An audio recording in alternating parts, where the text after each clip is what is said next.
Good morning to all of you. हाँ जी, आज हम स्टार्ट करेंगे दैट इज हमारा जो मॉड्यूल 5 है। मॉड्यूल 5 में जो हमारा शेड्यूल टी है और जीएमपी। शेड्यूल टी जो है जीएमपी के अंतर्गत क्या क्या आता है।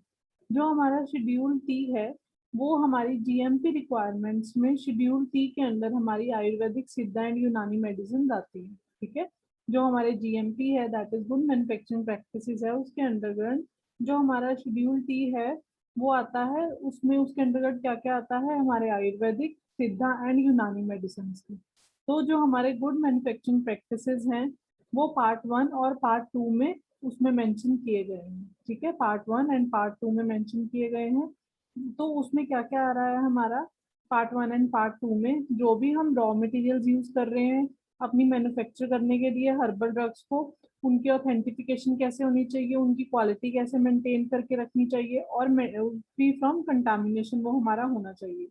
उसके बाद जो सारा हमारा मैन्युफैक्चरिंग प्रोसेस है वो अकॉर्डिंग टू स्टैंडर्ड्स होना चाहिए। जो भी हम मशीनरी वगैरह यूज करते हैं अपनी ड्रग को मैन्युफैक्चरिंग करने के लिए वो एसओपीज के अकॉर्डिंग होनी चाहिए, अच्छे से वो मेंटेन होनी चाहिए। उसके बाद नेक्स्ट है हमारा adequate quality control measures are adopted, कि हमें अपनी ड्रग को क्वालिटी को अच्छा करने के लिए, कंट्रोल करने के लिए सारे मेथड्स अडॉप्ट करने चाहिए। उसके साथ साथ जो हमारी ड्रग मैन्युफैक्चर हम कर रहे हैं वो सेल के लिए वो एक्सेप्टेबल क्वालिटी के लिए क्वालिटी की होनी चाहिए। ठीक है। ये सारे ऑब्जेक्टिव्स अचीव करने के लिए हमारा जो है ईच लाइसेंसी शैल इवॉल्व मेथोडोलॉजी एंड प्रोसीजर। जो भी हमारे मैन्युफैक्चर की कोई ड्रग मैन्युफैक्चर करनी है उसके लिए जोन से भी मेथड्स और प्रोसीजर स्टैंडर्ड्स बनाए गए हैं, डॉक्यूमेंटेड किए गए हैं, वो सब कुछ एक लाइसेंसी को, जिसके पास लाइसेंस है मैन्युफैक्चर करने का हर्बल ड्रग्स का, उसको वो सब कुछ मेंटेन करके रखना होता है। और उसमें अगर इंस्पेक्शन हो जाती है तो इंस्पेक्शन में भी वो सब कुछ शो करना होता है। अब जो हमारे हकीम्स हैं, वैद्यज हैं, ये सिद्धाज हैं, जो वो अपने आप मेडिसिन बनाते हैं, अपने आप मेडिसिन बनाकर अपने अपने घरों में या अपने अपने जो भी उन्होंने प्लेसेस बनाए हुए हैं वहीं से वो अगर डिस्पेंस कर रहे हैं पेशेंट को तो वो एक्सेप्टेड है फ्रॉम द जीएमपी। वो हमारे जीएमपी के अकॉर्डिंग नहीं आते। बट जो हर्बल ड्रग्स हमारी मार्केट में अवेलेबल हैं, जो मार्केट में डिस्पेंस होती हैं, हमारे को मिलती हैं, वो जीएमपी के अकॉर्डिंग ही बनती हैं और जीएमपी के अंडरग्राउंड ही आती है। उसमें सारे जो मैन्युफैक्चरिंग प्रोसेसेस हैं वो सब कुछ एज एसओपी, जो हमारे स्टैंडर्ड ऑपरेटिंग प्रोसीजर्स हैं उसके अकॉर्डिंग ही सब कुछ फॉलो करना होता है। ठीक है। नेक्स्ट जो है इसमें हमारा that is objectives of good manufacturing practices हमारा क्या है, कि हमारे जो जीएमपी है, जीएमपी को कैसे, बेसिक प्रिंसिपल क्या है उसका। सबसे पहले जीएमपी में हमारा आता है इंफ्रास्ट्रक्चर, जहाँ पे जो हमारी मैन्युफैक्चरिंग यूनिट है उसका इंफ्रास्ट्रक्चर कैसा होना चाहिए, एरिएटेड होना चाहिए, कहाँ पे क्लोज होना चाहिए, कितने पार्ट्स में डिवाइड होना चाहिए, क्या क्या वहाँ पे अंदर होना चाहिए। जैसे हमारे जो पर्सन वहाँ पे वर्क कर रहे हैं, जो हमारी सारी लेबर है उसके लिए भी रेस्ट रूम्स वगैरह अवेलेबल होने चाहिए। ऐसे ही जैसे हमारे जो बड़े बड़े ग्राइंडर्स चाहिए होते हैं हमें अपने हर्बल्स को, अपनी ड्रग्स को पीसने के लिए, उनका पाउडर फॉर्म में बनाने के लिए, तो वो अलग से अवेलेबल होना चाहिए। हसुआ रिश्ता वगैरह जब हम बनाते हैं तो उसको हमें काफी टाइम के लिए स्टोर करके रखना पड़ता है, तो उसके लिए अलग से प्लेस होनी चाहिए। तो हमारा जो इंफ्रास्ट्रक्चर है वो अकॉर्डिंग टू आर मैन्युफैक्चरिंग, जो भी हम मैन्युफैक्चर वहाँ पे कर रहे हैं उसके अकॉर्डिंग बना होना चाहिए। वर्क स्पेस जो है सारा स्टोरेज के लिए अलग से होना चाहिए, वर्क स्पेस अलग से होनी चाहिए, मशीनरी और इक्विपमेंट्स उसके अंदर आते हैं। डॉक्यूमेंट्स एंड रिकॉर्ड्स, जो भी हम बना रहे हैं, जोन सा भी हमने बैच प्रिपेयर किया है उसका सारा अच्छे से मेंटेन होना चाहिए, डॉक्यूमेंट्स वगैरह। अगर हमारा बैच कोई हमारे मैन्युफैक्चरिंग यूनिट से बाहर जा रहा है तो हमें उसके बारे में सब कुछ पता होना चाहिए, उसके सारे डॉक्यूमेंट्स हमें मेंटेन करके रखने हैं। अगर कोई पर्सन कंप्लेंट कर रहा है तो कंप्लेंट्स का भी एक अलग से रजिस्टर बनाया जाता है कि इस चीज की इस रिलेटेड कंप्लेंट आई है और किसने कंप्लेंट करी है और उसको हमने क्या फीडबैक दी है। उसके बाद जो हमारा पैकेजिंग है, कि हम कैसे पैकेज कर रहे हैं अपने ड्रग को, पैक करके भेज रहे हैं, वो सब कुछ स्टाफ रिक्वायरमेंट जो है वो जीएमपी के अंतर्गत आती है, कि कितना स्टाफ चाहिए है और ये कंपल्सरी है कि वहाँ पे उतना स्टाफ तो होना ही चाहिए। क्वालिटी कंट्रोल का अलग से डिपार्टमेंट होता है हर हर हमारी मैन्युफैक्चरिंग यूनिट में। अब अब हमारा सबसे पहले है इंफ्रास्ट्रक्चर रिक्वायरमेंट्स या फैक्ट्री प्रीमिसेस। तो जो हम मैन्युफैक्चरिंग यूनिट है, फैक्ट्री प्रीमिसेस है, उसमें receiving end storing raw material के लिए एडिक्वेट स्पेस होना चाहिए, जहाँ पे हम रिसीव कर रहे हैं सामान को, रॉ मटेरियल को, और स्टोर कर रहे हैं। उसके साथ ही हमारा मैन्युफैक्चरिंग प्रोसेस एरिया होना चाहिए, जहाँ पे हम अपनी ड्रग को मैन्युफैक्चर करेंगे, अपनी फॉर्मुलेशन बनाएंगे, अपनी रॉ मटेरियल से, अपने ड्रग से उसको फॉर्मुलेशन में कंट्रोल कन्वर्ट करेंगे। उसके बाद उसका क्वालिटी कंट्रोल होगा, उसका सेक्शन अलग होना चाहिए। उसके बाद जब हमारा एक प्रोडक्ट बन के तैयार हो गया है, उसको स्टोर करने के लिए अलग से होता है, अलग से जगह होनी चाहिए उसको स्टोर करने के लिए, रॉ मटेरियल को स्टोर करने के लिए अलग से जगह होनी चाहिए। उसके बाद हमारा एक ऑफिस होना चाहिए, जहाँ पे सब डॉक्यूमेंट्स वगैरह और सब कुछ डॉक्यूमेंट्स वगैरह जो भी हमारे रिकॉर्ड्स वगैरह मेंटेन करके रखने होते हैं, कभी इंस्पेक्शन के टाइम पे या वैसे भी हमें जरूरत पड़े, तो वो सब कुछ हमारे पास डॉक्यूमेंटेशन तैयार होना चाहिए। उसके बाद है हमारे रिजेक्टेड गुड्स या ड्रग स्टोर। जो हमारा बैच रिजेक्ट हो गया है, उसको भी स्टोर करने के लिए अलग से रूम होना चाहिए। वो हमारे मेन जो फिनिश गुड स्टोर है उसके साथ मिक्सअप ना हो जाए, उसकी कंटामिनेशन उसके साथ ना हो जाए, तो वो ऐसा होता है। अब है हमारा जो इंफ्रास्ट्रक्चर है, उसकी जनरल रिक्वायरमेंट्स क्या होती हैं। जब भी हम आयुर्वेदिक सिद्धा एंड यूनानी मेडिसिन जो बना रहे हैं, उनका जो कंस्ट्रक्शन है, वो उसमें वहां पे कंटामिनेशन को अवॉइड करने के लिए open sewerage, drain, public laboratory और any other factory which produces disagreeable or obnoxious odor of fumes or excessive soot, dust और smoke। तो हमारी जो ये आयुर्वेदिक सिद्धा एंड यूनानी मेडिसिन हैं, ये जहाँ पे भी सिचुएटेड होनी चाहिए, वहां पे हमारे को ओवर कंटामिनेशन वगैरह अवॉइड करनी होती है। ओपन सीवरेज वगैरह वहाँ पे अवेलेबल नहीं होना चाहिए, और वहाँ पर जो हमारे हर्बल ड्रग्स वगैरह के, उनका कई बार जो हमारा खुशबू खुशबू तो नहीं कहोगे, तुम्हें डिसएग्रीगेबल ऑर्डर आता है, मतलब हम एग्रीएबल नहीं होता, फ्यूम्स वगैरह या एक्सेसिव डस्ट स्मोक वगैरह निकलती है। तो इसलिए ऐसी जगह पे कंस्ट्रक्शन होना चाहिए जहाँ पे किसी को कोई प्रॉब्लम ना हो, उसकी लोकेशन या सराउंडिंग्स में। बिल्डिंग जो होनी चाहिए हमारी इसकी, वो अंडर हाइजीनिक कंडीशन वहाँ पे मेंटेन होनी चाहिए, इंसेक्ट रोडेंट्स वगैरह से फ्री होनी चाहिए, लाइट और वेंटिलेशन अच्छे से वहाँ पे होनी चाहिए। जो हमारी फ्लोर है या वॉल्स हैं, वो कहीं पे भी टूटी हुई या फिर उनमें कोई फ्रैक्चर वगैरह, या फिर वो वहां से नीचे से, जैसे कहीं कई बार हमारे जो फ्लोर्स होते हैं वहां से हमारे इंसेक्ट्स वगैरह निकल आते हैं, तो वो सब कुछ उसमें नहीं होना चाहिए। जो हमारा प्रीमिसेस यूज हो रहा है मैन्युफैक्चरिंग के लिए, प्रोसेसिंग के लिए, पैकेजिंग के और लेबलिंग के लिए, वो प्रोविजन ऑफ फैक्ट्री एक्ट के अंडर, उसके अंडर ही सब कुछ आता है, तो उसके अकॉर्डिंग ही वो सब कुछ होना चाहिए। हमारा जो वर्किंग स्पेस एरिया है, वो इतना खुला होना चाहिए कि अगर वहाँ पे एक से ज्यादा ज्यादा लोग भी काम कर रहे हैं, तो वहाँ पे कोई प्रॉब्लम ना आए, क्रॉस कंटामिनेशन या risk of omission of any manufacturer control step का उसमें कोई प्रॉब्लम ना आए, कि जरा सी जगह है वहीं पे एक पर्सन को काम करना है और वहीं पे दूसरे पर्सन को काम करना है, ऐसा नहीं होना चाहिए। कहीं पे भी क्रैक्स या वॉल्स पे, फ्लोर्स पे, रूम पे कहीं पे भी क्रैक्स वगैरह नहीं होने चाहिए, अच्छे से प्रॉपर होना चाहिए। उसके बाद ड्रेनेज के लिए प्रॉपर सिस्टम होना चाहिए, सैनिटरी फिटिंग और इलेक्ट्रिक फिक्सचर जो होने चाहिए, वो फायर एक्सटिंग्विशर्स वगैरह वहाँ पे अवेलेबल होने चाहिए। मैंने तुम्हें बताया था ना पहले भी कि फर्नेंस या भट्टी सेक्शन जो होता है, वो टिन रूफ के साथ प्रॉपर वेंटिलेशन के साथ होना चाहिए, क्योंकि भट्टी या फर्नेंस वगैरह हमारे जो हर्बल ड्रग्स बनाने के लिए, जब हम किसी की ऐश तैयार करते हैं, है ना, तो उसके लिए हमें फर्नेंस चाहिए ही है, क्योंकि हम ऐश की फॉर्म में अगर वो ड्रग ले रहे हैं, भस्म, भस्म क्या होते हैं, ऐश ही होते हैं, तो उनको हमें हीट करना पड़ेगा, अपने ड्रग को हाई टेम्परेचर पे हीट करना होता है, तो इसलिए फिर हम उसके लिए फर्नेंस वगैरह की जरूरत होती है, तो उसके अकॉर्डिंग वो जो वहाँ पे टिन की छत होनी चाहिए और प्रॉपर वेंटिलेशन होना चाहिए।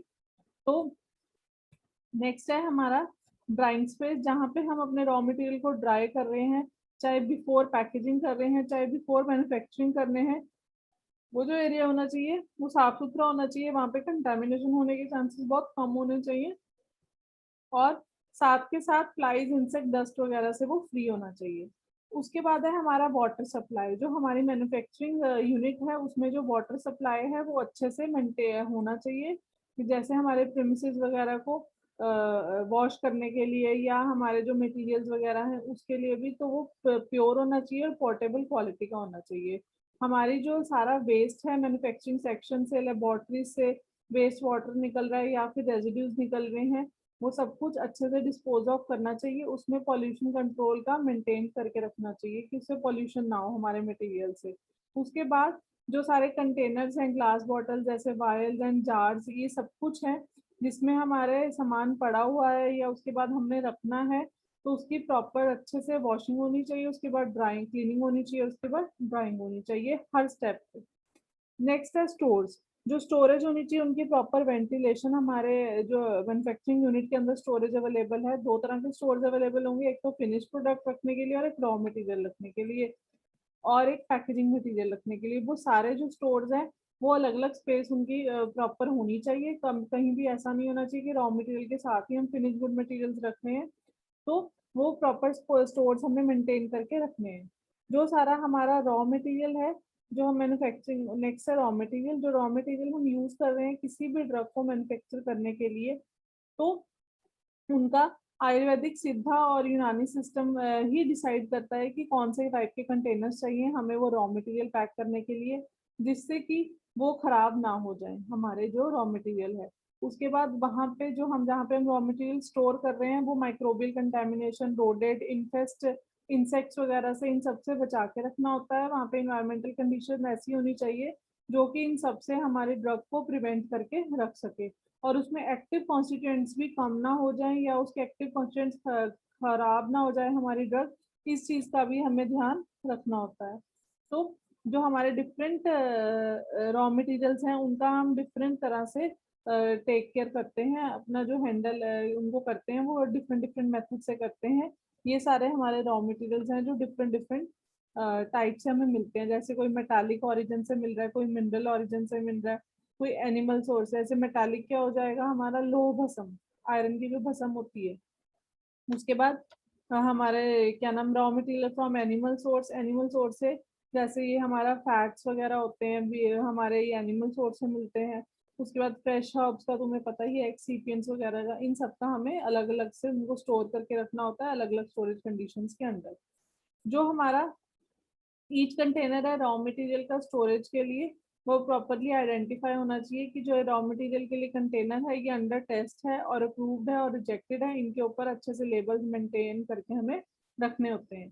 तो जो सारे रॉ मटेरियल्स हैं वो सैंपल होने चाहिए, और क्वालिटी कंट्रोल जो पर्सन होगा वो उसको वेरीफाई करेगा कि ये कंटेनर, ये रॉ मटेरियल स्टोर करने के लिए ठीक है या नहीं है।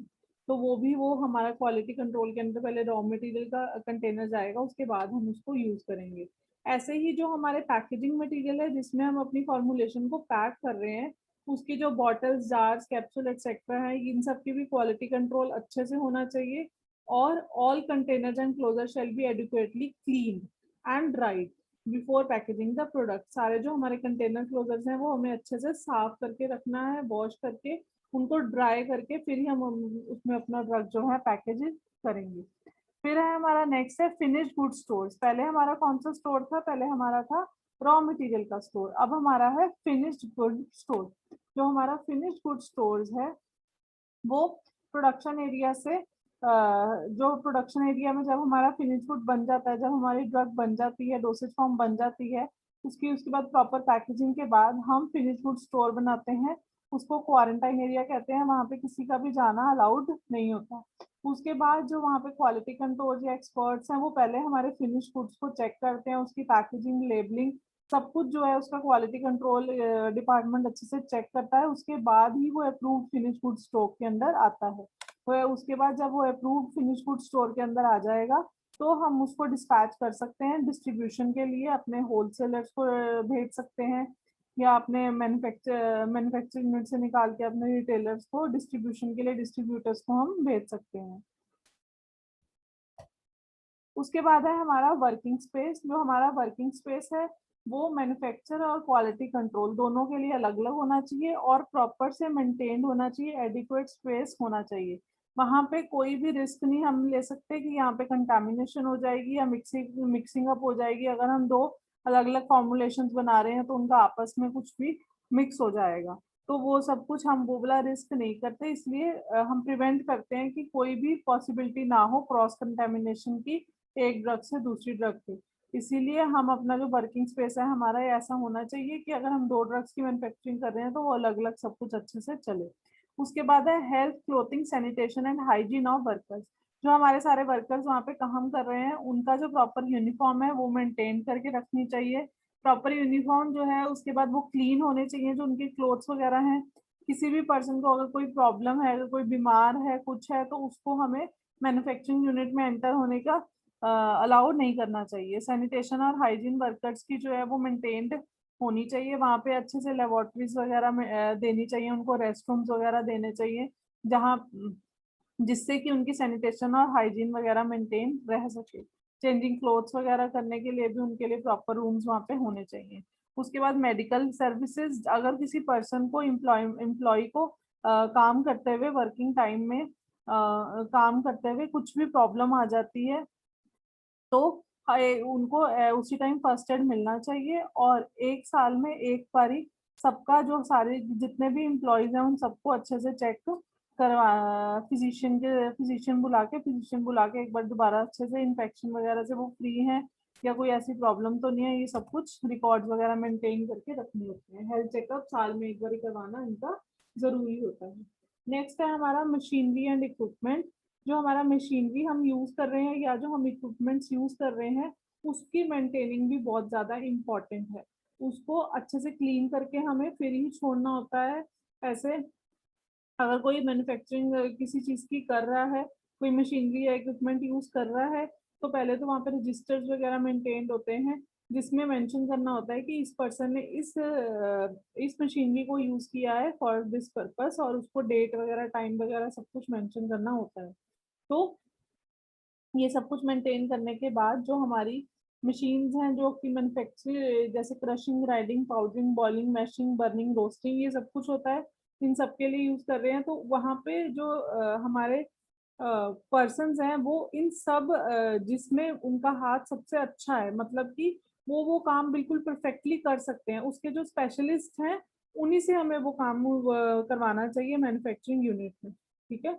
अगर कोई क्रशिंग करने में या कोई ग्राइंडिंग करने में उसको उस मशीनरी के बारे में सब कुछ नॉलेज है, नॉलेजेबल पर्सन को ही वहां पे मैन्युफैक्चरिंग एरिया में अलाउ करना चाहिए कि वो ये मैन्युफैक्चरिंग कर सकता है, अगर उसको पूरी नॉलेज होगी इक्विपमेंट के बारे में। तो इक्विपमेंट का जो है उसकी क्लीनिंग, मेंटेनिंग एंड प्रॉपर हर जो क्या नाम परफॉर्मेंस है हमारी मशीन की उसको हमें पता होना चाहिए कि कैसे वो मेंटेन्ड हो रही है या नहीं हो रही है, उसकी क्लीनिनेस वगैरह कैसे चल रही है। और स्टैंडर्ड ऑपरेटिंग प्रोसीजर्स के थ्रू ही हमें अपना काम जो है वहाँ पे करना होता है। नेक्स्ट है batch manufacturing record.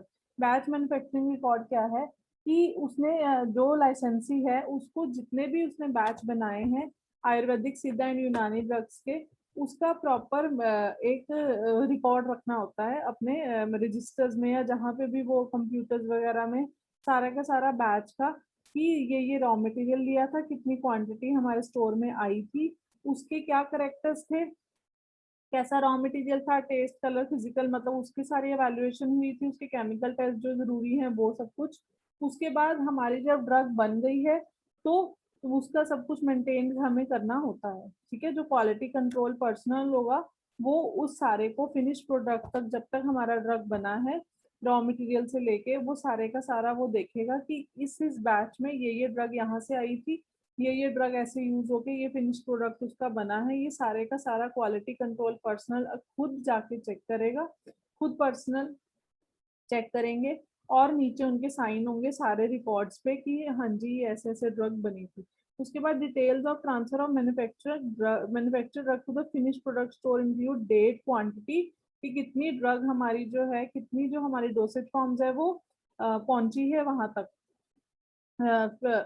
Finish product store तक, और किस किस डेट को वो गई है, उसकी पैकेजिंग रिकॉर्ड सब कुछ जो है हमारा मेंटेन होना होता है। वहां से जाने के वहां से अगर manufactured drugs have been verified, जो हमारे अगर क्वालिटी कंट्रोल डिपार्टमेंट उसको वेरीफाई करेगा, उसे अप्रूव करेगा, तभी वो हमारी सेल के लिए अप्रूव्ड होगी, नहीं तो नहीं होगी।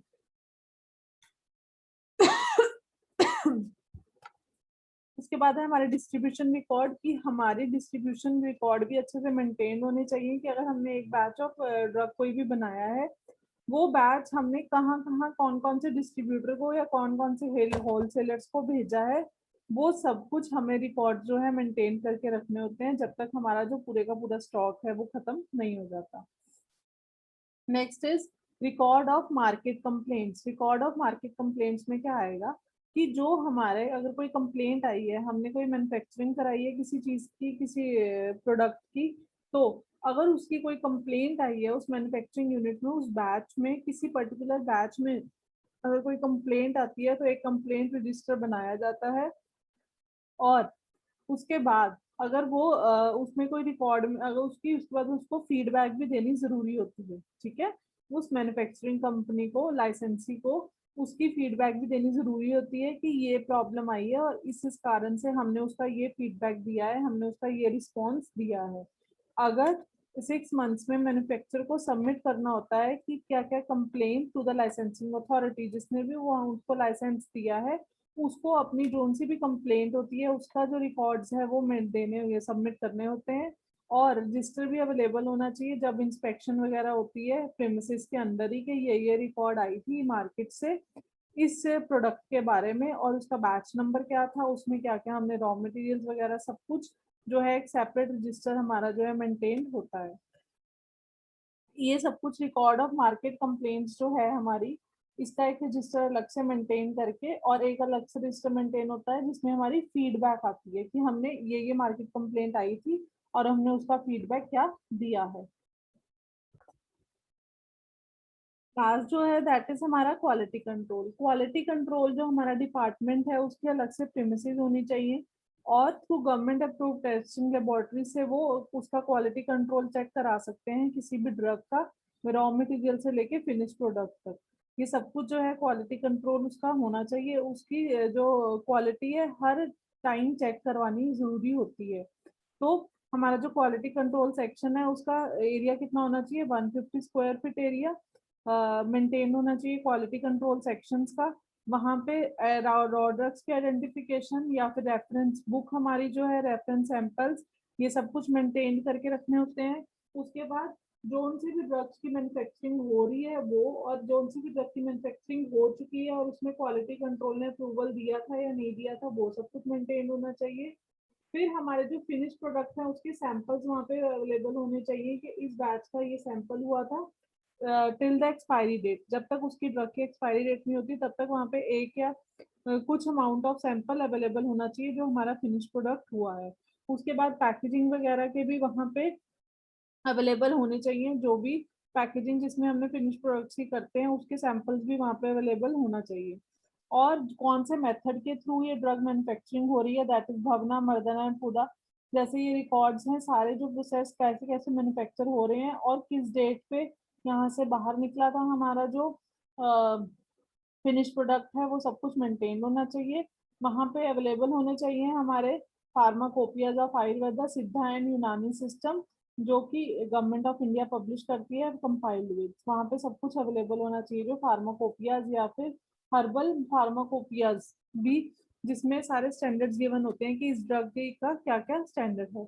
और उसके बाद जो सारे रॉ मटेरियल हैं वो फंगल बैक्टीरियल कंटेमिनेशन से फ्री होने चाहिए, वहाँ पे जो अवेलेबल होने चाहिए। और कंटेमिनेशन अगर होती भी है तो बहुत मिनिमम सी कंटेमिनेशन होनी चाहिए, नहीं तो वो इतने अच्छे से सैंपल जो है हमारे मेंटेन करके रखने होते हैं ड्राई फॉर्म में।